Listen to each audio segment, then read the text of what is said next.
सृष्टि पर नजर दौड़ाई। ब्रह्मा ने विष्णु की नाभि में झील, नाभि सरोवर तथा कमल देखा, और उसी के साथ प्रलयकारी जल, सुखाने वाली आयु तथा आकाश को भी देखा। सब कुछ उन्हें दृष्टिगोचर हो गया।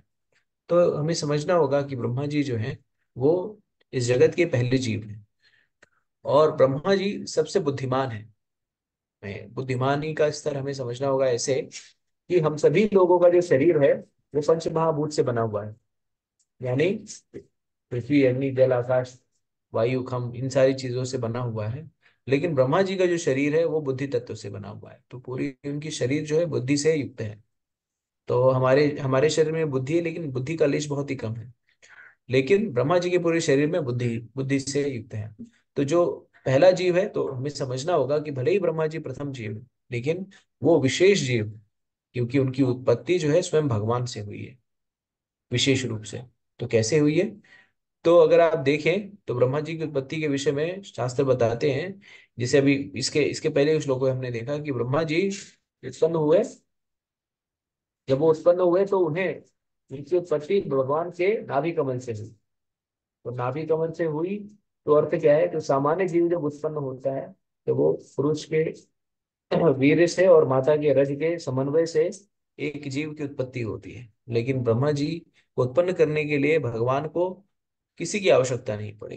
भगवान स्वराट है, स्वतंत्र है, और उनको सृष्टि करने के लिए अ, किसी स्त्री की आवश्यकता नहीं है। जैसे ब्रह्म संहिता में ब्रह्मा जी कहते हैं कि किस तरह से अंगानि यस्य सकलेन्द्र वृत्ति मंति पश्यन्ति यान्ति बलि पश्यन्ति यान्ति कलयन्ति चिरा जगन्ति आनंद चिन्मय सदुज्वल विग्रहस्य गोविंदमादि पुरुषम तमहम भजामि।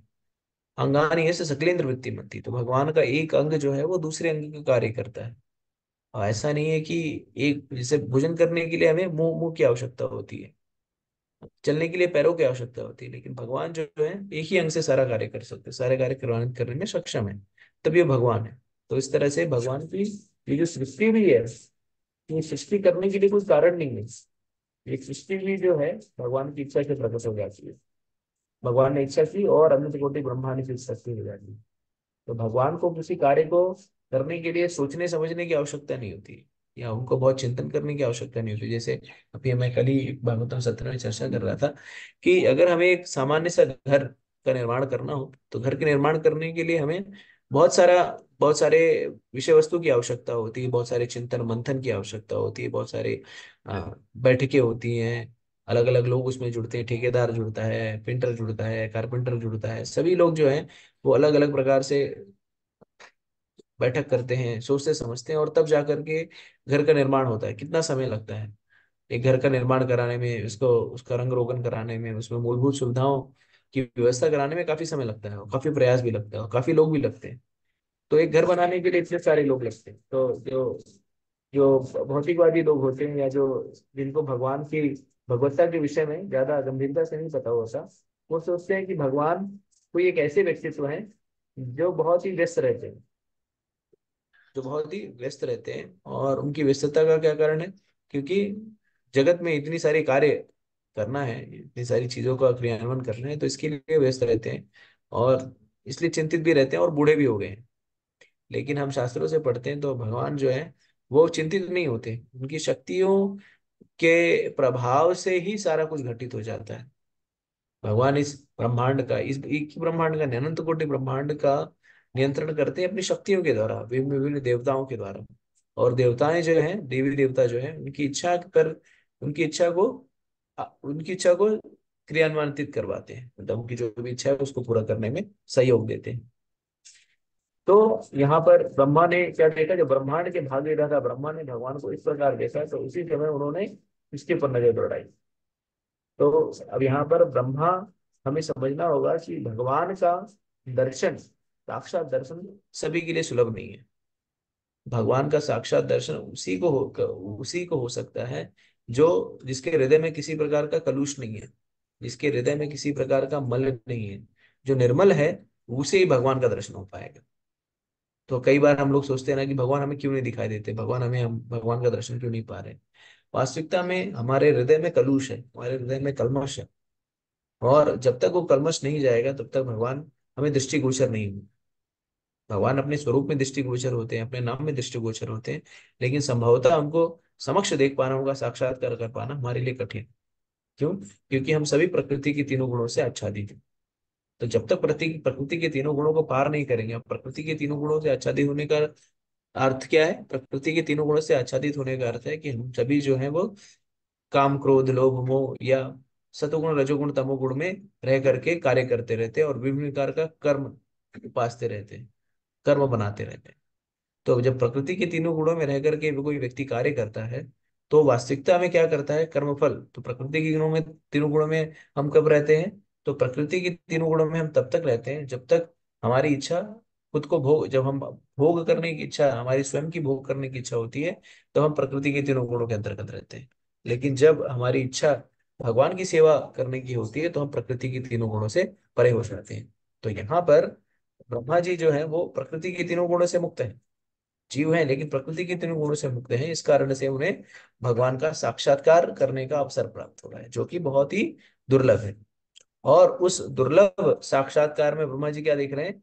कि विष्णु के नाभि से झील तथा कमल देखा, और उसी के साथ प्रलयंकारी जल, सुखाने वाली वायु, तो आकाश को देखा। तो मूलभूत रूप से ये जो पंचमहाभूत हैं, जो प्रकृति के पंच तत्व हैं, उनको भी यहाँ पर देख रहे हैं। तो इससे दो चीज हमें समझनी चाहिए कि ब्रह्मा जी ये स्पष्ट कर रहे हैं कि जो प्रकृति के जो गुण हैं, तो इस जगत में भगवान की दो प्रकार की शक्तियां हैं, एक है पराशक्ति और एक है अपराशक्ति। तो पराशक्ति जो है जीवात्मा है, तो ब्रह्मा की तरह हम सभी लोग जीवात्मा है। और अपराशक्ति जो है प्रकृति, जो सारी चीजें हमें दिखती है। तो ये जो भौतिक जगत है, पराशक्ति और अपराशक्ति का समन्वय है। तो जहां पर पंच महाभूत है और जीवात्मा है, तो ये पंच महाभूत जो है वो जीवित नहीं है। जीवित तत्व है क्या? नहीं, ये स्थूल तत्व है, ये जीवित तत्व नहीं है। लेकिन ये जीवित तत्व चलता फिरता, जैसे शरीर जो है वो किससे बना है? पंच महाभूत से बना है। तो वास्तविकता में देखा जाए तो हमारा शरीर जो है, ये भौतिक शरीर जिसको हम देखते हैं कि मृत है, डेड बॉडी, हम लोग सारे डेड बॉडी हैं। लेकिन ये डेड बॉडी, ये मृत शरीर चलता फिरता क्यों दिखाई दे रहा है? ये चलता फिरता इसलिए दिखाई दे रहा है क्योंकि इसके अंदर आत्मा निवास करती है। तो जब आत्मा शरीर में निवास करेगी, तभी जो है शरीर चलता फिरता दिखाई देगा। तो ये पंच महाभूत जो है मृत तत्व है। तो ये जो जीवित तत्व है, जीवात्मा, वो क्या करता है? इस मृत तत्व का दोहन करता है, जैसे भगवान भगवद गीता में बताते हैं। तो हम क्या करते हैं? इस मृत तत्व का उपयोग करके अलग अलग प्रकार से इसका भोग करते हैं, अलग अलग प्रकार से इसका उपयोग करते हैं अलग अलग जगह पर। और ब्रह्मा जी के इस विषय वस्तु के दृष्टिगोचर होने से हमें समझना होगा कि भगवान ही सारे भौतिक और आध्यात्मिक विषय वस्तु के क्या है? कारण है, मूलभूत कारण है। तो भगवान की इच्छा के बगैर कोई भी चीज घटित नहीं हो सकती। जो हम कहते हैं ना, केन उपनिषद में एक वर्णन आता है कि एक बार क्या हो गया, जो देवी देवता हैं, ब्रह्मा और वायु और अग्निदेव, इन लोग को बहुत ही क्या हो गया? अहंकार हो गया। इन्हें लगा कि हम ही, हमारी वजह से ही जो है ये सब कुछ चलायमान है, सभी को प्राण हमारी वजह से मिल रहा है, हम ही सब जो है, हम ही सब जो चलाते हैं। तो ये तीनों एक जगह उपस्थित है, और वहां पर भगवान जो है परमात्मा के रूप में सबके हृदय में निवास करते हैं, और उनसे कोई चीज भी छिपी हुई नहीं है। भगवान को सब कुछ, सब कुछ सह लेते हैं, भगवान सब कुछ समन्वित कर लेते हैं या समाहित कर लेते हैं, लेकिन अहंकार जो है वो समाहित नहीं कर पाते। और भगवान अपने भक्तों के अहंकार को चूर्ण करने में बहुत ही माहिर है। वो सदैव उनको स्मरण कराते रहते हैं कि मैं तुम्हारा बॉस हूँ।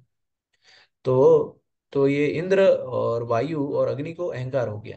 तो भगवान ने क्या किया? ये दोनों एक जगह उपस्थित थे, वहां पर भगवान जो है एक बहुत ही सुंदर यक्ष के रूप में वहां पर प्रकट हुए। इतना सुंदर दैदीप्यमान यक्ष के रूप में प्रकट हुए कि ये इंद्र इंद्र वायु और अग्नि जो है भ्रमित हो गए। उन्होंने सोचा, अरे कौन है ये? कौन इतना सुंदर व्यक्तित्व है? और चलो उसको पूछते हैं। तो पहले अग्नि देवता गए। अग्नि देवता गए योग से यक्ष के पास, भगवान के पास, जो यक्ष के रूप में थे। तो उन्होंने भगवान यक्ष से पूछा, भगवान जो थे वहां पर, कौन हो तुम? पहले कभी नहीं देखा तुम्हें। तो यक्ष ने पूछा, अरे ठीक है, मैं कौन हूँ, उसके पहले आप बताओ आप कौन हो। तो अग्नि देवता, जो कि अहंकार में पूर्ण रूप से एक थे, उन्होंने कहा कि अरे आप मुझे नहीं जानते, मैं अग्नि देवता हूँ। मेरे पास इतनी शक्ति है कि किसी को जला करके भस्म कर दूंगा। और ये जो तुम लोग खाना भोजन खाते हो ना, ये पचता किसकी वजह से है? मेरी शक्ति की वजह से भोजन पचा पाते हो तुम। अगर भोजन नहीं पचेगा तो तुम्हारा क्या पोषण होगा बताओ? हाँ, तुम लोग दुबले पतले होके मर जाओगे। मेरे वजह से ही इस जगत में जीवन है। अच्छा। तो बोले क्या करते हो? बोले किसी चीज को भी जला सकता हूँ, जला करके भस्म कर राख बना सकता हूँ। बोले ओके, राख बना दोगे? ठीक है। तो एक तृण लेते, तृण तिन का। बोलते ये लो, ये तृण यहाँ पे मैं रख देता हूँ, इसको जला के दिखाओ। और अग्निदेव भाई अपना पूरा मेहनत लगाते हैं, पूरी ऊर्जा लगा देते हैं, उसको खूब आग निकालते हैं, खूब आग निकालते हैं, और फिर उनका सारा आग शरीर का खत्म हो जाता है। लेकिन वो तृण जलता ही नहीं है। और फिर वो मुंह लटका के वापस आ जाते हैं। लेकिन पूछते क्या हुआ, पता चला कौन है? तो नहीं, मुझे तो नहीं बताया, तुम जा करके देख लो। फिर वायु देवता जाते हैं, वायु, पवन देव। तो उससे, "ए अक्षय, कौन हो तुम?" तो बोले मैं कौन हूँ इसके पहले तुम हाँ बताओ आप कौन हो। तो बोले मैं वायु हूँ, और मेरी वजह से जो है पूरा संसार चल रहा है मान।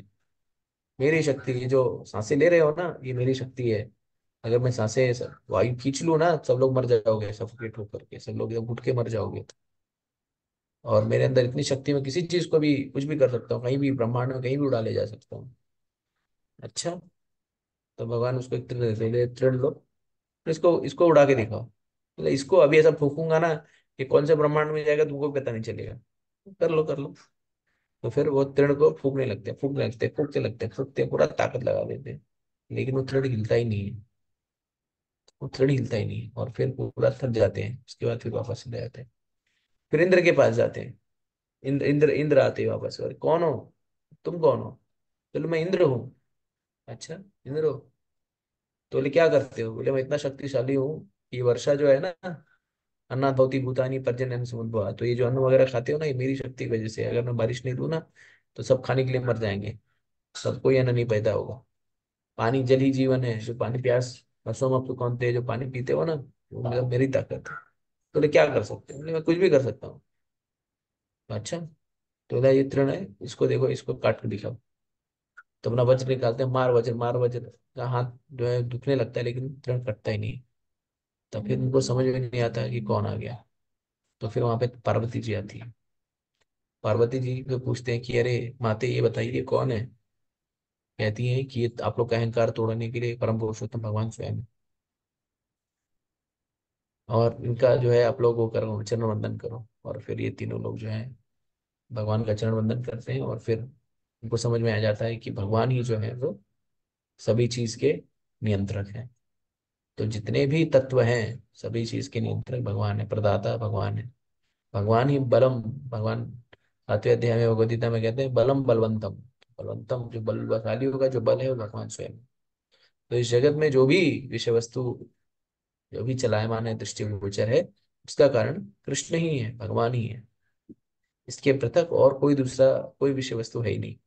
तो यहाँ पर उसी सारी चीजों को, उसी सारे भौतिक और आध्यात्मिक तत्वों का दर्शन ब्रह्मा जी करते हैं। ठीक है, अगले श्लोक पे जाइए।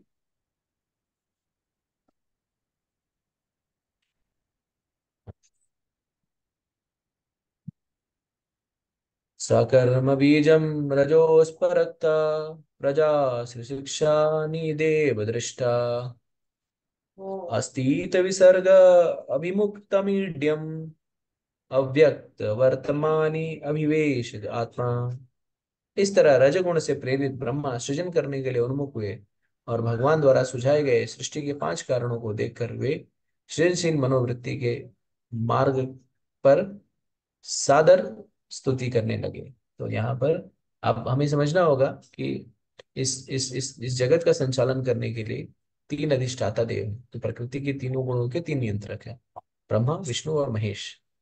तो ब्रह्मा जी जो हैं वो रजोगुण के अधिष्ठाता देव, विष्णु जो है वो सत्वगुण, और शिव जी जो है वो तमोगुण। तो इन तीनों गुणों के अंतर्गत 3 अलग अलग कार्य होते हैं। जैसे सत्वगुण के अंदर अंतर्गत पालन होता है, सृष्टि का पालन सत्वगुण के अंतर्गत होता है। रजोगुण के अंदर सृजन, और तमोगुण के अंदर क्या होता है? तमोगुण के अंदर संहार होता है। तो ब्रह्मा जी जो है रजोगुण के अधिष्ठाता थे, तो सृष्टि जो है वो रजोगुण में है। देखिए, अगर आप अपने आस पड़ोस पे पूरी सृष्टि जो है ना, पूरा ब्रह्मांड जो इतनी आजकल लोग जो है अलग अलग प्रकार से प्रयास कर रहे हैं भौतिक रूप से उन्नत होने के लिए, या अलग अलग प्रकार के आविष्कार करना चाह रहे हैं इस शारीरिक शरीर को अधिक से अधिक सुख देने के लिए। तो ये सब वृत्तियां क्यों आ रही हैं? ये सब वृत्तियां रजोगुण के कारण ही। और इस पूरे ब्रह्मांड का जो कारण है, इस पूरे सृष्टि जगत का जो कारण है, वो एक ही गुण है, रजोगुण। इसके अलावा और कोई दूसरा कारण है ही नहीं। तो रजोगुण में ही, रजोगुण से कौन सा क्या उत्पन्न होता है, कोई बता सकता है? प्रमाद, निद्रा, आलस, नहीं। ये रजोगुण के नहीं नहीं। कैरेक्टरिस्टिक। प्रभु नहीं जी, नहीं। क्रियाशीलता, कुछ भी हमें जनरेट करना है, कुछ भी, हाँ हाँ, हाँ। वो सर्ग वो तमोगुण। विसर्ग। जी। हाँ, वो रजोगुण से तमोगुण काम से होता उत्पन्न। है, सॉरी। हाँ, वो तमोगुण रजोगुण से। से रजोगुण रजोगुण से क्रियाशीलता या yes, creation. Rajesh madam meet कर लीजिए मैडम। तो रजोगुण से जो है ना वो काम उत्पन्न होता है, और तमोगुण में काम का जो भाई है वो क्रोध है। तो तमोगुण से क्रोध उत्पन्न होता है। तो ये जो सृष्टि, जो क्रियाशीलता या जो अ, इच्छाएं है ना, भौतिक इच्छाएं जो है रजोगुण का घोतक होती है। और ये पूरी सृष्टि जो है वो अपनी इच्छाओं को, जो कि रजोगुण से उत्पन्न काम है, उसको पूरा करने के लिए अलग अलग चीजें जो है व्यक्ति करता रहता है। जो विस्तार है वो किस में होता है? रजोगुण में विस्तार। रजोगुण में ही स्त्री पुरुष का संग होता है, और स्त्री का अर्थ ही होता है विस्तार। तो पुरुष के संग से स्त्री विस्तार करती है इस ब्रह्मांड, और रजोगुण से काम उत्पन्न होता है। तो कामेच्छा ही जो है इस सृष्टि का मूलभूत कारण। अगर देखा जाए तो इस सृष्टि का निर्माण क्यों किया भगवान ने, परमात्मा ने, कृष्ण ने? सृष्टि का निर्माण ही हुआ है जीवों की इच्छाओं को पूरा करने के लिए। और इच्छाएं कब उत्पन्न होती हैं? रजोगुण में उत्पन्न होती है। जब व्यक्ति रजोगुण से आच्छादित होगा तो ही इच्छाएं होंगी, और उसको पूरा करने के लिए वो क्रियाशील होगा। और और और सृष्टि भी, जैसे कि यहाँ पर ब्रह्मा जी जो है रजोगुण के अधिष्ठाता थे, तो इस तरह रजोगुण से प्रेरित ब्रह्मा सृजन के लिए उन्मुख हुए। तो जब रजोगुण उत्पन्न होगा तो ही सृजनात्मक चेतना आएगी। सतोगुण में सृजन का कोई कोई औचित्य नहीं है। जैसे अगर आप अपने अपने अपने दिनचर्या को देखिए, तो जब आप सुबह उठते हैं 4 साढ़े 4 बजे, तो वहां पर कोई क्रियाशीलता नहीं होती। वहां पे स्थिरता होती है। मन भी जो भाग नहीं रहा होता है, मन भी स्थिर होता है। इसलिए जो साधु जन है वो सुबह उठते हैं, मंगल आरती करते हैं, नाम जप करते हैं, भागवत श्रवण करते हैं। ये सारी चीजें जो है सुबह के समय होती है। लेकिन जैसे ही दिन चढ़ता है, रजोगुण का प्रभाव बढ़ता है, और जैसे ही 8 साढ़े 8 बजता है, लोग जो है भागने लगते हैं। अरे नौकरी पे जाना है, भोजन बना दो, ये कर दो, ऑफिस जाना है, अरे फोन आने भी लगते हैं, अरे फलाने, अरे ऐसा हो गया, वैसा हो गया, ये हो गया, अरे उधर जाना है, उनसे मिलना है, ये करना है, वो करना है। और फिर वो रजोगुण का प्रभाव पूरा दिन रहता है। और फिर रात्रि समय प्रमाद हो जाता है, तमोगुण आ जाता है, प्रमाद, आलस्य आ जाता है। अरे ठीक है, रात में अगर कोई बोले, मान लीजिए आप 10 बजे पहुंचे घर पे, और कोई कहेगी अरे ऐसा ऐसा है, एक बिजनेस है, तो आप बोलेंगे उसको, बोलो सुबह को बात करें, सुबह बात करें, अभी मैं बात करने की क्षमता नहीं है मेरी। तो रजोगुण, तो रजोगुण से जो है प्रभावित होता है व्यक्ति। सतोगुण में देखिए कोई भी, बिरला ही कभी होगा कि कोई किसी को 4 बजे फोन आए किसी का, 4 बजे 5 बजे कोई फोन कर रहा है, अरे यार थोड़ी सी पॉलिटिक्स बात कर लेते हैं।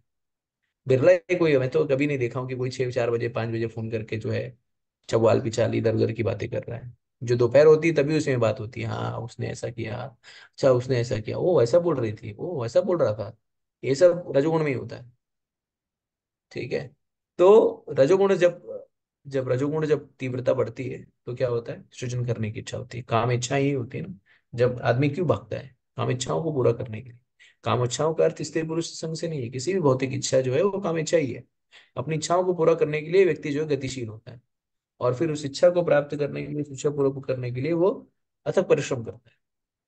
तो उन्मुखी और भगवान द्वारा सुझाए गए सृष्टि के 5 कारणों को सृजनशील मनोवृत्ति के मार्ग पर सादर स्तुति करने लगे। तो भगवान के बताया गया, तो भगवान ने उनको निर्देश दिया। भगवान, ये सृजन करने का जो ज्ञान है वो ब्रह्मा जी को कहाँ से प्राप्त हुआ? तो सृजन करने का ज्ञान ब्रह्मा जी को भगवान से ही प्राप्त हुआ। श्रीमद् भागवतम के पहले श्लोक में बताया गया, तेने ब्रह्म हृदय आदि कवये मुह्यंति यत सूर्यो। तो ज्ञान जो है वो भगवान ने ब्रह्मा जी के हृदय में प्रकाशित किया। तो आध्यात्मिक ज्ञान जो है वो हृदय में ही प्रकाशित होता है। लेकिन उसके लिए हमें ब्रह्मा जी की तरह क्रियाशील होना पड़ेगा। यहाँ पर ब्रह्मा जी ने सृष्टि की उत्पत्ति करने का प्रयास किया, सृजन करने की उनकी चेष्टा हुई, और उन्होंने प्रयास किया, और फिर ज्ञान जो है वो आच्छादित से ज्ञान से आच्छादित। तो हमें ये नहीं सोचना चाहिए कि भगवत कृपा होगी तब मैं ये सारी चीजें करूंगा। जैसे कई बार धाम यात्रा करने की बात जब आती है, या कभी दर्शन वगैरह करने की बात, तो भगवान बुलाएंगे तब हम जाएंगे। भगवान नहीं बुलाएंगे, तुमको जाना होगा, तुमको प्रयास करना होगा। जब हम प्रयास करेंगे ना, तो भगवान हमारे मार्ग पर जो बाधाएं हैं उसको वो कर देंगे। आप लेटे रहेंगे, आप सोचेंगे भगवान जब बुलाएंगे, जब मुझे कॉल करेंगे तब मैं जाऊंगा। आप इतने विशेष हैं क्या कि भगवान हमें बुलाने लग गए? हमारी बिसात ही क्या है? हमें प्रयास करना पड़ेगा, हमें 2 कदम आगे बढ़ना पड़ेगा। आप सभी लोग, सभी लोगों के पास पैसा है, सभी लोगों के पास मोबाइल है, महंगे महंगे मोबाइल है, 1 लाख, 2 लाख, 1.5 लाख, हाँ, 3 लाख। अभी एक भक्त मित्र ने जो है एक फोन लिया, वो फोन जो था 1,40,000 रुपए का था। तो मैं उसके साथ बात कर रहा था, और फिर मैंने फोन देखा उसका, तो मैंने कहा, काफी दिनों से वो फोन लेकर घूम रहा था, लेकिन मैं उतना ध्यान नहीं देता था। तो उसने मुझे दिखाया, और उसने जूम किया, तो हमारी जो बिल्डिंग जो थी वो 50 मीटर या 100, 150 मीटर, 200 मीटर दूर थी। उसके मोबाइल में से जूम किया उन्होंने, तो सामने वाले जो, जिस घर पे हमें कुछ नहीं दिख रहा है, उस घर में हमें दिखने लगा कि यार वो आदमी घूम रहा है, वो वो बच्चा जो है सामने वाले कमरे में खेल रहा है। तो मैंने कहा, अरे तो बड़ा क्रांतिकारी मोबाइल है। तो बोला हाँ। मैंने फिर उसको पूछ लिया, कितने का है? बोला 1,40,000 का है। अच्छा। तो तो वही मैं बोला कि 1,40,000 रुपये हाथ में लेके घूम रहा हूँ। मैंने कहा देखो, मतलब किस तरह से, मतलब कितना कितना लोगों के पास वो है, अपव्यय करने के लिए धन है। तो एनीवेज, तो जब तो इसी तरह से क्रियाशीलता, या कह सकते हैं ना कि सृजन करने की शक्ति जो है, ये ब्रह्मा जी को उत्पन्न हुई, और इसके द्वारा, और जब जब जब आप आगे बढ़ेंगे ना, जब भगवान को प्राप्त करने की चेष्टा, तो मैं कहता मोबाइल की बात कर रहा था, तो मैं यहाँ से थोड़ा सा, हाँ, तो मोबाइल हम सभी के पास है, डेटा भी हम सभी के पास है, लेकिन हम सभी लोगों ने ये इच्छा की कि हमें इस सत्र में जुड़ना है, तभी जा करके फोन खोला और जूम लगाए, और फिर सेशन में जुड़े। भगवान ने आपको जूम खोल करके नहीं दिखा। कोई है यहाँ पर, कोई ऐसा व्यक्ति है जिसको भगवान ने जूम खोल करके दिया हो, कि जूम ओपन कर दिया है मैंने, आपका लॉगिन कर दिया, पासवर्ड वगैरह डाल दिया, आप जुड़ जाइए? कोई है क्या यहाँ पे ऐसा? आप सभी लोगों ने स्वयं प्रयास किया ना। आप सभी ने जब चिच्चा की कि नहीं मुझे जुड़ना है, तो भगवान ने सारी चीजें मुहैया करा दी। तो इसी तरह से भगवत प्राप्ति करने के लिए हमें प्रयास करना पड़ेगा, और जब हम प्रयास करेंगे तो मार्ग अपने आप प्रशस्त कर देंगे भगवान। जैसे बालक ध्रुव, 5 साल का बालक ध्रुव, बहुत सारे बालक थे ना, लेकिन नारद मुनि को भगवान ने क्यों भेजा ध्रुव के पास? कि ध्रुव की इच्छा थी, भगवत प्राप्ति करना चाहता। इस कारण से नारद मुनि को भेजा भगवान ने, उसको दीक्षा देने के लिए, उसको मंत्र देने के लिए, और उसको निर्देश देने के लिए। तो हम सभी जब इच्छा करी है हमने, तभी जाकर के हमें भक्तों का संग प्राप्त हुआ, तभी जाकर के हम यहाँ पर उपस्थित हैं, तभी जाकर के श्रीमद् भागवतम हम श्रवण कर पा रहे हैं। तो इस तरह से ये जो संघ है, ये जो भक्तों का संघ है, बहुत ही दुर्लभ है। हमें इस दुर्लभ संघ का जो है लाभ लेना चाहिए, भक्ति के नियमों का पालन करना चाहिए, और विशेष करके श्रवण की जो विधि है बहुत ही प्रामाणिक है, बहुत ही शक्तिशाली है, और निरंतर हम श्रवण करते रहेंगे, तो निरंतर श्रवण करने से हमारा चित्त जो है वो शुद्ध होगा, हमें भगवत प्रेम जो है जागृत होगा, और हमारे जीवन का, हमारे जो जीवन का, मनुष्य जीवन का परम लक्ष्य है वो हमें प्राप्त होगा। तो भक्तों के संग में बने रहिए, और विशेष रूप से भगवान का नाम जप करते रहिए। हरे कृष्णा, हरे कृष्णा, कृष्ण कृष्ण हरे हरे, हरे राम, हरे राम, राम। तो यही पे अपनी वाणी को विराम देता हूँ। किसी का कोई प्रश्न है तो पूछ सकते हैं। हैंड रेस करके, हाथ ऊपर करके आप लोग पूछ सकते हैं। प्रभु जी, आमतौर जी। पे भगवान का सानिध्य, भगवान की कृपा या भगवान के दर्शन तब होते हैं जबकि तीनों गुणों से ऊपर सत्व में स्थित होते हैं। तो ये जो है जीवों का निर्माण जो है फिर भी जो है ये रजोगुण में आता है। तो रजोगुण से प्रेरित होकर या रजोगुण में होते हुए भी परमेश्वर की चरण ग्रहण करनी होती है, इसमें बताया गया है। तो सामान्य जीव रजोगुण में परमेश्वर का कैसे दर्शन या कोई कार्य करेंगे? क्योंकि जब वो तीनों गुणों से ऊपर होंगे तभी तो परमेश्वर का सानिध्य होगा, उनका दर्शन होगा, उनकी कृपा होगी, या उनके बताए हुए कार्य होंगे। तो जी। जैसा तो कि सामान्य जीव, सामान्य भक्त जो है वो सामान्यता ही, जैसे जब आप भगवान का कार्य करते हैं ना, भगवान के संबंधित कार्य करते हैं, तो तीनों गुणों के ऊपर हो जाता है। ठीक है। तो घर हाँ, ठीक। बनाना या सृजन करना या घर बनाना, ये रजोगुणी कार्य है। लेकिन जब यही सोच करके आप घर बनाएंगे, ये घर भगवान का है, कृष्ण का है। जैसे स्वाति खरे माता जी ने अभी हाल ही फिलहाल में घर बनवाया, तो उन्होंने अपने घर का नाम जो है रखा है जगन्नाथ निवास। और उनका उद्देश्य पहले दिन से उनकी यही इच्छा थी, जब भी बातें होती तो माता जी यही कहती थी कि प्रभु जी मुझे बहुत एक सुंदर एक ऑल्टर बनवाना है, और वहां पर भगवान के शिव विग्रह रखने हैं। तो भगवान के उन्होंने क्या किया, सबसे पहले घर बनवाने के बाद उनके बेडरूम नहीं सेट था, उनके बेडरूम में बेड नहीं था, सारी चीजें नहीं थी।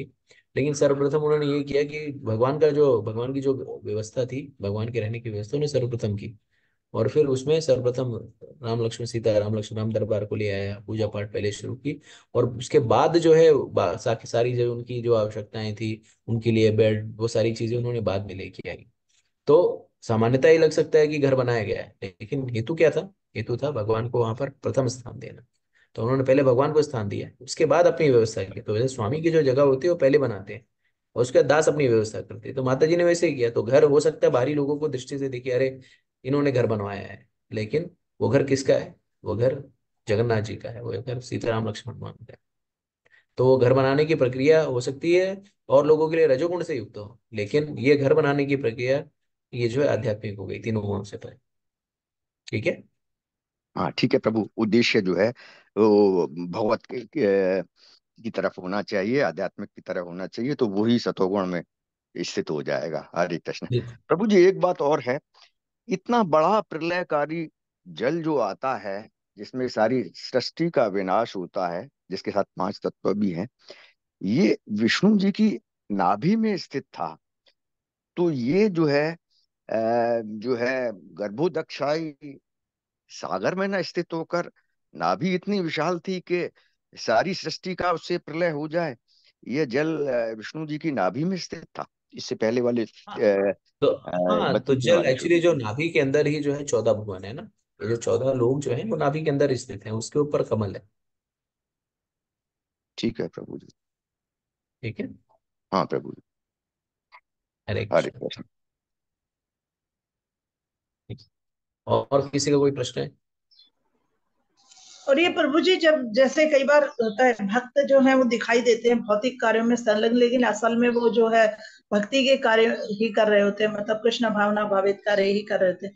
तो ये अच्छी तरह से देख के ही पता चलता है कि क्या प्रयोजन है। ऐसा ना, ऐसा जैसे कि अभी आपने एग्जाम्पल दिया था, जैसे अभी हमने माता जी के, तो भक्त जैसे कभी ऐसा लगता है कि जैसे कि वो भौतिक कार्य कर रहे हैं, लेकिन असल में वो भक्ति में ही संलग्न होते हैं जी जी। केवल। चेतना जो है, देखिए व्यक्ति की जो चेतना है वो किस में स्थिर है, इसके हिसाब से हम्म। निर्भर करता है कि आध्यात्मिक कार्य है, भौतिक कार्य है। तो यद्यपि जैसे भगवद गीता में भगवान बताते हैं कि जो स्थित प्रज्ञ व्यक्ति होता है, सामान्य व्यक्ति की तरह चलता फिरता, नौकरी करता, सब कुछ करता है, लेकिन उसका हम्म। हेतु जो है वो कृष्ण की प्रसन्नता होती है। तो चेतना जी। हमारे कार्यों को भौतिक और आध्यात्मिक में भिन्नता प्रदान करती है। जी। हरे कृष्ण। और किसी को कोई प्रश्न है? हरे कृष्ण प्रभु जी, दंडवत प्रणाम। मेरे को जय जरा राम। सा इससे तो नहीं है रिलेटेड, लेकिन कल कुछ ऐसी इंसिडेंट हुई कि मन थोड़ा खराब हो रहा है। हाँ, ठीक है। शाम के समय में जब कार्तिकी घर आ रहा था, तो एक बहुत बड़ा नेवला उसने सड़क क्रॉस कर मतलब बहुत जल्दीबाजी में सड़क क्रॉस करी, और उसके पहिए के नीचे आके वो वहीं मर गया। तो मुझे बहुत और बहुत बड़ी साइज का, तो मुझे तब से मतलब क्या करना चाहिए उसके लिए। उसके पास वापस भी लौटे तो लेकिन वो मर चुका था। तो उसने मतलब इतनी स्पीड से क्रॉस करी है सड़क कि वो नहीं कर सकते थे, ब्रेक भी नहीं लग पाया। तो अच्छा। उसके लिए क्या करें? उसके लिए क्या करें? माता जी पश्चाताप करिए, और उसके लिए नाम जप करिए, भगवान से प्रार्थना करिए, क्षमा मांगिए, और आगे से ऐसा कार्य नहीं करेंगे, नहीं करेंगे। ठीक। शनिवार के दिन ऐसे। नहीं नहीं, क्षमा मांगिए भगवान से, और प्रार्थना करिए, पश्चाताप करिए, और प्रयास करें कि आगे से ऐसी कोई दुर्घटनाएं ना। जी जी। हरे कृष्ण। हरे कृष्ण प्रभु जी। हरे कृष्ण प्रभु जी। एक थोड़ा यस। कल वाले की एक लाइन है, वो थोड़ा क्लियर करना था हाँ। कि भगवान का धाम जो है गोलोक धाम, वृंदावन, वो जो है चिंतामणि धाम है, भगवान का है। अच्छा, वैकुंठ धाम भी भगवान का ही है, वो हम्म। कृष्ण जी के हैं और वो विष्णु जी का है। लेकिन वैकुंठ असंख्य है, जबकि धाम तो भगवान का ही है वो। लेकिन जो गोलोक धाम है वो एक है। तो ये डिफरेंस क्यों है? और असंख्य वैकुंठ किस चीज के लिए होते हैं, क्या पर्पस उनसे सॉल्व होता है? और गोलोक धाम एक है, क्या उसी से एक से सारे पर्पस वो सॉल्व हो जाते हैं जो असंख्य वैकुंठ धामों से होते हैं? ये कल देखिए आया था भगवान, हमारे पास अभी। जी जी, भगवद गीता में भगवान कहते हैं यंति देवा वर्ता देव पित्ति यंति पिता वर्ता भूतानि यंति भूतेजे ये यंति अपनुमान। तो जो जिसकी पूजा करता है, जो देवी देवताओं की पूजा करता है, वो देवी देवताओं के पास जाता है। जो भगवान की पूजा करता है वो मेरी पूजा करता है, मेरे पास आता है। तो भगवान के बहुत सारे अवतार हैं, अनंत कोटि अवतार हैं। ठीक है। तो बहुत सारे एतशंसा कला पुंसान कृष्णस्तु भगवान स्वयं इंद्रियारि व्याकुलम होते मृदंती युगे युगे। तो विभिन्न विभिन्न प्रकार की कलाएं हैं, विभिन्न प्रकार के विस्तार। तो जो राम कृष्ण, जो भगवान राम की पूजा करता है साकेत लोग जाता है, नरसिंह देव की पूजा करता है नरसिंह लोग जाता है, जो हरिगिरी की पूजा करता है हरिगिरी लोग जाता है, या जो क्या कहते हैं परशुराम जी की पूजा करता है परशुराम जी के पास जाता है। तो वैकुंठ जगत में अलग अलग, जैसे हम कहते हैं ना बम्बई, तो बम्बई में हाँ अलग अलग मोहल्ले हैं ना। हाँ प्रभु जी। तो ऐसा नहीं बोल सकते बम्बई के बाहर है, वो भी बम्बई में है, वो भी शाश्वती है, हाँ लेकिन जी। अलग अलग है। तो जिस तरह से अलग अलग वैकुंठ है, तो ये गोलोक भी है, वो भी वैकुंठ जगत ही है। हाँ प्रभु जी। ठीक है। तो लेकिन जिस प्रभु जी, भाव, हम्म, तो जिस गोलोक भाव में में, भी तो भगवान के सारे अवतार जो है और जो नहीं नहीं नहीं उनके नहीं, जैसा वो हैं मैंने कहा वास करते हैं। कि नहीं नहीं, सारे अवतार वास नहीं करते। भगवान गोलोक में, जैसे हम लोग क्या है, हम लोग गौड़ीय वैष्णव है। ठीक है। तो गौड़ीय वैष्णव हम लोग भगवान के उस श्याम सुंदर स्वरूप जो गोचारण करते हैं, उस स्वरूप के प्रति हमारा विशेष आकर्षण है। ये हमारे आचार्य गण जो है, उन्हीं लीलाओं को, जैसे हमारे 6 गोस्वामी हैं, वो उन्हीं लीलाओं पे रचते बसते हैं। तो इसलिए हमारी इच्छा होती है कि हमारे जो गौड़ीय वैष्णव, वो ये चाहते हैं कि वो लोग गोलोक में जाएं जहां पर भगवान गोचारण कर रहे हैं। अगर कोई द्वारकाधीश के रूप में अगर कोई वो करना चाह रहा है, तो ऐसा नहीं है कि वो गलत जगह जा रहा है। वो भगवान के द्वारकाधीश के स्वरूप के पास, उससे उससे जो है उसके संबंध है, भगवान को द्वारकाधीश के स्वरूप में मिलेंगे। या कोई भगवान राम, जैसे हम अयोध्यावासी हैं, तो साकेत लोग अगर हम गमन करेंगे, तो वहां पर भगवान हमें रामचंद्र जी के रूप में मिलेंगे। तो ऐसा नहीं कि कोई भी बड़ा छोटा नहीं, टू वेरी ऑनेस्ट, कि गोलोक बड़ा है और साकेत लोग छोटा है। जो धाम है वो भक्तों के भाव है। तो हम गौड़ीय वैष्णव, क्योंकि गोलोक को, हमारा जो भगवान के श्याम सुंदर स्वरूप के प्रति हमारा आकर्षण, इसलिए हम कहते हैं कि हमें गोलोक की आकांक्षा करनी है, और गोलोक जो है सबसे सर्वोपरि है। ठीक है। बाकी आचार्यों में कोई मतभेद नहीं, काफी लोग भी जाएंगे तो भी वैकुंठ जगत में आते हैं, अपनी जगत में ही है। और जो हमारा भाव रहेगा, उस भाव से भगवान हमें प्राप्त होंगे। ठीक है। हाँ प्रभु जी, हैं सब वैकुंठ लोक की, जैसा जी भाव होगा वैसी प्राप्ति होगी। जी, सुख बिल्कुल सब बिल्कुल। जगह और यहाँ सेवा सब जगह एक सी है। जी हरे जी, सेवा कृष्ण। ही करनी है, और जैसे जैसे भाव है भगवान हमें उस तरह से मिलता है। ठीक हाँ है। प्रभु जी। हरे कृष्ण। और किसी कोई प्रश्न?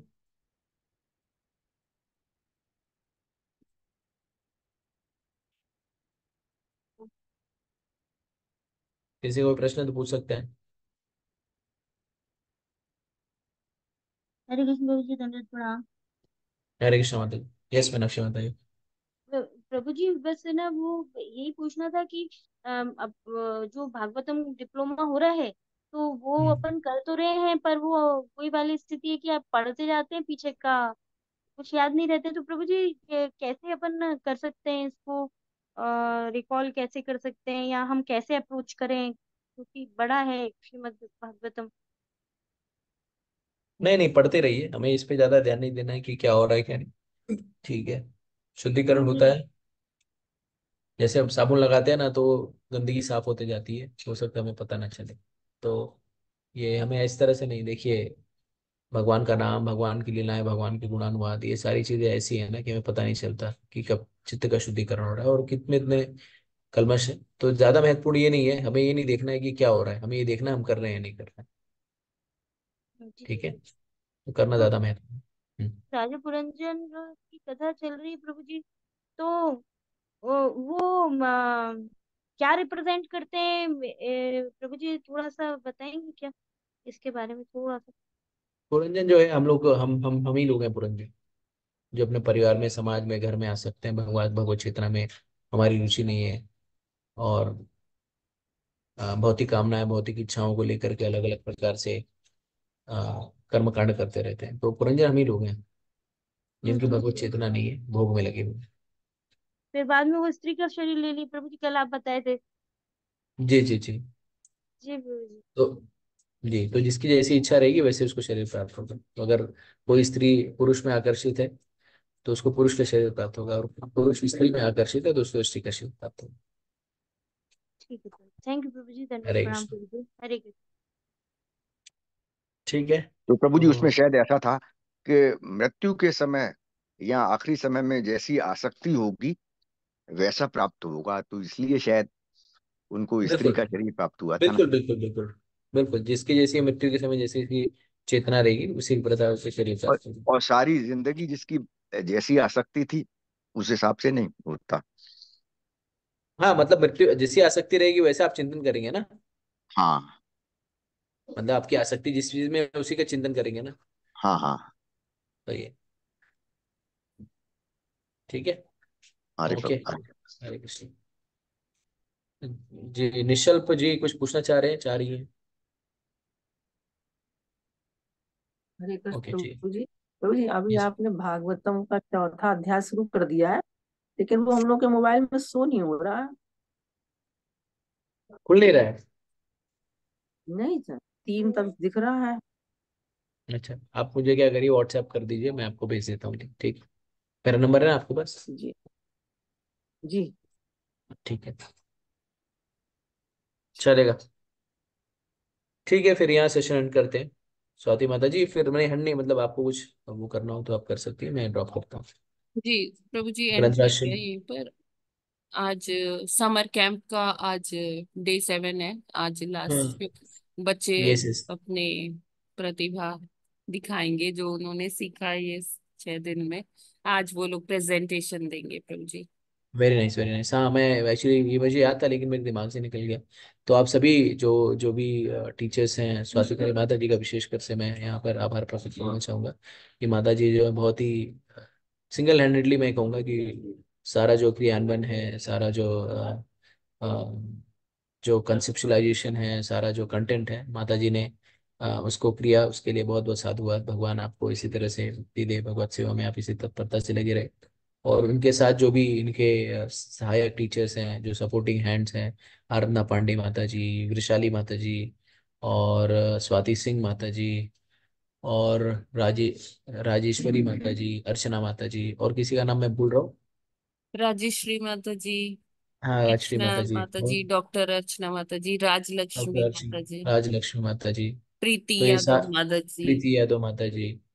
तो ये सारे डिवोटीज जो ऑनलाइन और ऑफलाइन चीजों में जो कि अपना सहयोग दे रहे हैं, वो सभी सभी भक्तों को मेरा सादर आभार। और हमें ये समझना चाहिए कि ये जो कार्य है वो कोई सामान्य कार्य नहीं कर रहे हैं, और ये बहुत ही विशेष कार्य है। क्योंकि भक्तों के भक्ति, जैसे मैंने कहा कि सबसे प्रिय कौन है, जो मेरे नाम का प्रचार प्रसार करता है।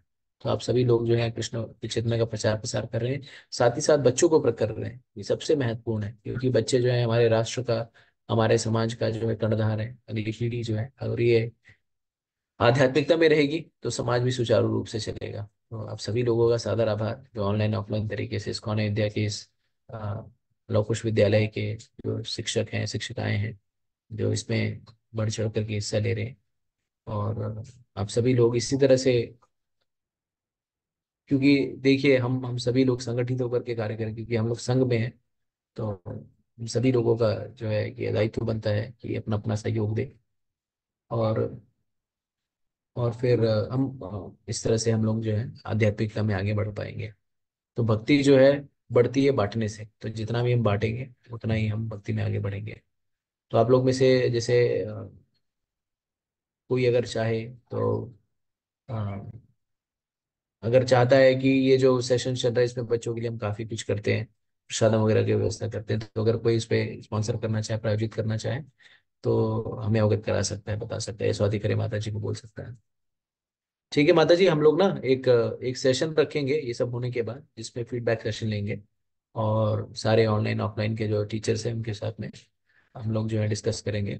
और अभी ये भी प्लान करना है कि ये जो 30-31 बच्चे आए हैं इनको आगे कैसे कंटिन्यू करें, इनको आगे कैसे लेके जाएं, और जो ऑफलाइन जो बच्चे आ रहे हैं उनको भी कैसे आगे लेके जाना है वो भी थोड़ा सा डिस्कस करना पड़ेगा। ठीक है।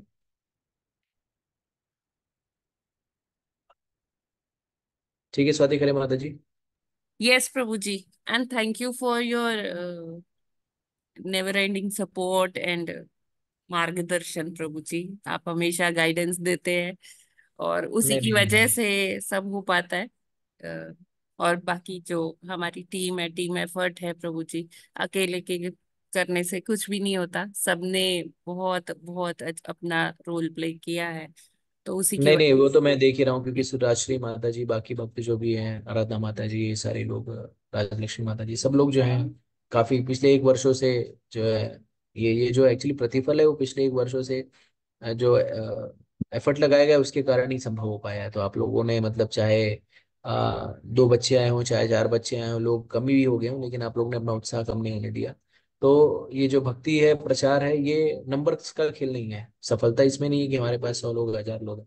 सफलता इसमें है कि हमने कितनी कंसिस्टेंटली अपना एफर्ट दिया। तो मैं देखता था कि कई बार 2 ही बच्चे होते थे, 3 बच्चे होते थे, लेकिन फिर भी आप लोगों ने अपने पूरे सिलेबस को पूरा किया या पूरे अपने जो भी तैयार करके आए उसको पूरा किया। तो ये बहुत ही सराहनीय है, और इसी के कारण जो है ये यही एक जो गुण है जो भगवान को बहुत प्रिय लगती है। तो हमें ये नहीं सोचना चाहिए कि 100 लोगों को हमने प्रचार किया तो वास्तविक में प्रचार। अगर 2 ही लोग आ रहे हैं उनको भी प्रचार ही प्रचार होता है। श्रील प्रभुपाद जी कहते थे कि अगर एक भी जीव को मैं भक्त बना पाए तो मेरा जीवन का जो लक्ष्य है वो सफल हो जाए। तो आप सभी लोगों ने जो कार्य किया है सराहनीय है, और इसी तरह से अपनी टीम को भी बढ़ाइए। ट्रेनिंग बहुत इंपॉर्टेंट है, गेट टुगेदर बहुत इंपॉर्टेंट है। आप लोग अलग अलग जगहों पर रहते हैं, तो हम लोग यात्रा में प्लान कर सकते हैं कि आप लोग हम सभी लोग जो है इकट्ठा हों, और इकट्ठा होकर के साथ में टीम बॉन्डिंग करें। लोगों को साथ में, यात्राएं इसीलिए प्लान की जाती है, लेकिन संभवतः सभी के लिए संभव नहीं हो पाता है कि यात्राओं में आ पाए। लेकिन आप लोग प्रयास करिए। अगर किसी को कोई फाइनेंशियल इश्यूज है और लगता है कि अगर वो यात्रा में आने का शुल्क या हो सकता है ना दे पाए, तो हम बात कर सकते हैं और लोगों से बात कर सकते हैं और उसके लिए कुछ किया जा सकता है। लेकिन आइए, जरूर आइए। मुझे नहीं लगता कि हम जो भी यहाँ पर जितने भी लोग हैं उनमें से कोई ऐसा है, सब लाख लाख लोग का 40-40-30-30 हजार का फोन लेकर के बैठे हैं, उनके लिए 2 4 5 हजार 6 हजार रुपये लेना बहुत ही कठिन होगा। तो यस प्रभु लेकिन जी। तो हम लोग आ सकते हैं, और भक्तों के संग में जब रहेंगे, भक्ति में भी आनंद आएगा और प्रचार करने में भी आनंद आएगा। ठीक है। जी प्रभु जी, बिल्कुल। चलेगा। तो तो सर्टिफिकेट्स रेडी है ना माता जी? प्रभु जी, अभी सर्टिफिकेट्स नहीं रेडी है। तो आज कैसे करेंगे फिर? आज सर्टिफिकेट डिस्ट्रीब्यूशन नहीं करें, अगले हफ्ते करेंगे? अगले हफ्ते तक हो जाएगा प्रभु जी। ठीक है। तो तो उनके पेरेंट्स को बुलाया, जो ऑफलाइन जो पेरेंट्स हैं उनको बुलाया है आज हाँ, संडे आज को? बुलाया है। आज बुलाया है अच्छा। प्रभु जी। हाँ, उनको बोल दीजिए स्ट्रिक्टली कि सारे पेरेंट्स अपने साथ में आए, बच्चे भी साथ में आए। तो यस। अगर अगर नहीं हो ना, तो ये अगर आप विनय भूषण प्रभु से बात कर लीजिए, उनको बोल दीजिए जो भी बच्चे हैं उनको आज ही दे दीजिए, बच्चों के सामने ही। अगर माता पिता के सामने ही दे देंगे ना सर्टिफिकेट, उनको अच्छा होगा। अगर यस प्रिंटिंग प्रभु में। जी, ठीक है, मैं हाँ बात करती हूँ प्रभु जी से, बात करती हूँ। प्रिंट करवा लेते हैं आज ही। हाँ हाँ, नहीं तो ऐसा भी कर सकते हैं कि आप उनको बोल सकते हैं, अगर पेरेंट्स आ जाएं तो उनको बोलिए कि अगले हफ्ते जो है वो क्या कहते हैं, सर्टिफिकेट डिस्ट्रीब्यूशन होगा। तो आप सभी लोग जो है पेरेंट्स जो है आइए जी सर्टिफिकेट प्रभु के लिए। जी। तो ये भी कर सकते हैं अगर टाइम, क्योंकि संडे लव फीस भी रहेगा तो उसके बाद हो सकता है कि टाइम ना मिले। तो जी अगले हफ्ते उनको बुला लीजिए। ठीक है प्रभु जी। ठीक अभी है। और गार्लैंड वगैरह रहेगा ना, तो पेरेंट्स के लिए अगर 2 सेट में आ रहे हैं ना, तो कितने 21 बच्चे हैं ना? प्रभु जी 26, मतलब वैसे तो 30 है लेकिन आते 26 है। हाँ, तो 26 बच्चे हैं ना, तो अगर संभव हो ना तो हम लोग छोटे छोटे जो गार्लैंड्स होते हैं ना, लेकिन अगर उसमें वो हाँ, लोग। भाई बहन भी है प्रभु जी, हाँ बहुत। ठीक है, तो इस तरह से ऐसा कर सकते हैं कि जितने पेरेंट्स हैं, मतलब मान लीजिए 13 सेट पेरेंट्स हैं या 12 सेट पेरेंट्स, तो 12 दूनी 24, तो 24 गार्लैंड वगैरह अगर जैसे रहेंगे ना, छोटे छोटे गार्लैंड्स, तो उनको हम पहना सकते हैं। यस आए वो प्रभु जी। उनको जब उनके बच्चों के साथ खड़े हो तो उनको गार्लैंड पहना के उस तरह से कुछ कर सकते हैं। जी जी इसमें जी। ज्यादा कुछ नहीं है। ठीक है, इसको हम लोग ऑफलाइन भी डिस्कस कर सकते जी हैं। प्रभु जी। ठीक है, ठीक चलेगा। ठीक है, तो बहुत बहुत धन्यवाद आप सभी लोगों का। और इसी तरह से हम लोग, अगर मंजू माता जी कुछ कहना चाह रही हैं? हरे कृष्णा प्रभु जी, दंडवत प्रणाम। दंड प्रणाम माता जी। यस माता जी। नहीं नहीं नहीं, ऐसे ही कुछ नहीं, सुन रहे हैं प्रभु जी आप लोग का। अच्छा अच्छा, थैंक यू माता जी। माता यहाँ जी की भी। वो अभी रथ यात्रा कब है प्रभु जी? रथ यात्रा माता जी 14 तारीख को हम लोग प्लान कर रहे हैं। अभी मीटिंग होने वाली है, मे बी 14 जुलाई को हम लोग प्लान कर रहे हैं, क्योंकि 15 को उल्टा रथ अच्छा आएगा। 15। तो 14 अच्छा मतलब पूरी में रथ यात्रा 7 जुलाई को है, लेकिन अयोध्या में हम लोग 14 या 15 को में भी करेंगे। अब देखते हैं, डिस्कशन होगा मीटिंग में। अच्छा, यहाँ न्यूयॉर्क में स्टार्ट है सर, और आया था हम लोग के यहाँ भी ग्रुप में नाम जुटा है ना, तो वही ग्रुप पे आया है अच्छा अच्छा अच्छा माता जी, ठीक है। न्यूयॉर्क का वो रथ यात्रा। हाँ करे करे करे। तो जुलाई एक्चुअली इंडिपेंडेंस डे 4 जुलाई जुलाई को होता है ना यूएस का, तो 7 जुलाई को लोग करो, 7 जुलाई को सब जगह होगा। हाँ। ठीक है, तो यहाँ मैं। पर डे लगभग प्रभु जी वो ये सब होते रहता है, महाराज जी सब बाहर से वो आते रहते हैं हाँ, यस सबके यस यस। लिए। अमेरिका वगैरह में क्या है ना, आसान है माता जी, संग मिलना क्या है ना, भक्त लोग वहाँ पे, भक्तों की संख्या कम है। ठीक है, तो जो सीनियर भक्त अभी आते हैं मॉरिस उनका। अभी मॉरिशस से तो महाराज जी आए थे। अच्छा। ओ, वो भी 3 दिन रहे हैं। यहाँ जैसे मंदिर तो प्रॉपर नहीं है, लेकिन सबके हाँ। घर घर जाके बहुत अच्छे से प्रोग्राम होता है, हम भी जाते हैं कभी कभी। अच्छा तो अच्छा। उसमें बहुत अच्छे से प्रोग्राम सब हो रहा है। तो कहाँ, डेलस में, टेक्सास में आप? हम है अभी एरिजोना करके है। एरिजोना में? अच्छा एरिजोना नहीं, एरिजोना। मोर। अच्छा हाँ। अच्छा अच्छा, ठीक है। तो ये एक्चुअली एक और हेल्प चाहिए थी। अभी जो रथ यात्रा होगी तो उसमें प्रसादम जो है, प्रसादम का खर्चा जो है 1.5 लाख 1.25 लाख के आसपास आएगा। तो ये 5-7 हजार भक्त आएंगे वितरण के लिए। तो अगर आप में से कोई अगर हेल्प करना चाहे, स्पॉन्सर करना चाहे, पूरा प्रसाद स्पॉन्सर कर दे, तब तो बहुत अच्छा रहेगा, क्योंकि हम लोग जो है निश्चिंत हो जाएंगे। तो इसमें 6-7 हजार लोगों का फुल मील रहेगा। और वितरण करने के लिए जो, जब जगन्नाथ जी का रथ निकलता है, तो हम लोग जो है वो ड्राई फ्रूट्स, बूंदी वगैरह भी जो है डिस्ट्रीब्यूट करते हैं वहाँ पे। तो अगर आप लोग में से कोई करना चाहता है भगवान की सेवा में, तो कृपया अवगत कराइए। प्रभु जी इस पे वो डलवा दीजिएगा ना, किसमें डालना है वो। हाँ ठीक है, ठीक है। मैं ठीक है। वो इसका क्या कहते हैं, अकाउंट डिटेल्स। जी जी। ठीक है माता जी, अकाउंट डिटेल्स शेयर कर देंगे। ठीक है, और अगर कोई पूरा स्पॉन्सर करना चाहे तो भी बता सकते हैं। ठीक है। सर प्रभु जी, इसमें मेरी वो समर कैंप में एक नतनी है और एक बहन की बेटी है, उसमें अभी अच्छा वो सभी अपना, हाँ, ये कर रही है। और माता अच्छा जी अपना देख रही है, पता नहीं क्या कर रही है उसमें। एक अच्छा नबी आसी है, मेरी नतनी है, और आरिनी है, और बहन की लड़की है, बनारस से। अच्छा। ऑनलाइन, तो ऑनलाइन सभी जो ये जो सेशन हो रहा है उसमें। जी जी यस प्रभु जी, बहुत जी सुंदर, जी। यस। बहुत सुंदर माता जी। तो आज उनके जो, आपके जो बहन की नतनी वगैरह है, उनको कह दीजिए कि वो ऑनलाइन जुड़ जाएं, और वो जो भी बच्चे परफॉर्म कर रहे हैं, और उनको प्रभु ये जी भी वो अनुरोध। हाँ। बहन की लड़की तो जुटेंगी, लेकिन मेरी नतनी कहीं बाहर जा रही है, अभी बच्चे लोग का छुट्टी हुआ ना, तो वो अच्छा कहीं बोल रही थी कि अच्छा कुछ तैयारी की है, वो हम भेजेंगे। अच्छा अच्छा, ठीक है। तो ये पेरेंट्स के लिए बनी बढ़िया है। तो पेरेंट्स के लिए हम लोग एक भगवदगीता में डिप्लोमा जो 18 दिन का, वो भी शुरू करने वाले हैं। तो ये सारे पेरेंट्स को हम लोग उनमें, उनको कह सकते हैं कि आप लोग भी जो है ये इसमें जुड़िए, और इसके बाद जो है इस तरह से थोड़ा सा आगे बढ़िए। ये ठीक। कंटिन्यू चलेगा आगे मैंने। हाँ हाँ, हाँ। ये कंटिन्यू चलेगा, ये सेशंस कंटिन्यू होंगे अब आगे जो है ना, अब जैसे हाँ, नए वो लोग सेशन। पूछ रहे थे, तो हम कहे था वो माता जी अपने बताएंगी ना, कंटिन्यू होगा या हाँ इतना नहीं ही नहीं नहीं, ये रहेगा। आगे आगे संडे कंटिन्यू होगा संडे आगे। चलेगा। संडे संडे रहे। Okay okay okay. धन्यवाद, प्रणाम प्रभु जी, हरे कृष्ण। हरे कृष्णा, धन्यवाद। ठीक है, थैंक यू माता जी। तो मैं ड्रॉप करता हूँ, आपको कुछ अनाउंसमेंट रहेगी तो आप कर सकती हैं। हो गया प्रभु जी। ठीक, थैंक यू। जी, ग्रंथ थैंक यू प्रभु श्रीमद जी ग्रंथ श्रीमद भागवतम की जय, की जगत गुरु जय। श्रील प्रभुपाद की जय, श्री जय गुरुदेव की जय। जय। ओम तत्सत। हरे हरे कृष्णा कृष्ण कृष्णा हरे कृष्णा हरे हरे, हरे राम हरे राम राम राम हरे हरे हरे। जय राम, गुरुदेव, राम जय राम श्री हरे हरे, हरे प्रभुपाद। कृष्ण। हरे थैंक कृष्णा यू सभी लोग। प्रभु जी, दंडवत प्रणाम। थैंक यू प्रभु हरे जी। प्रणाम प्रभु जी।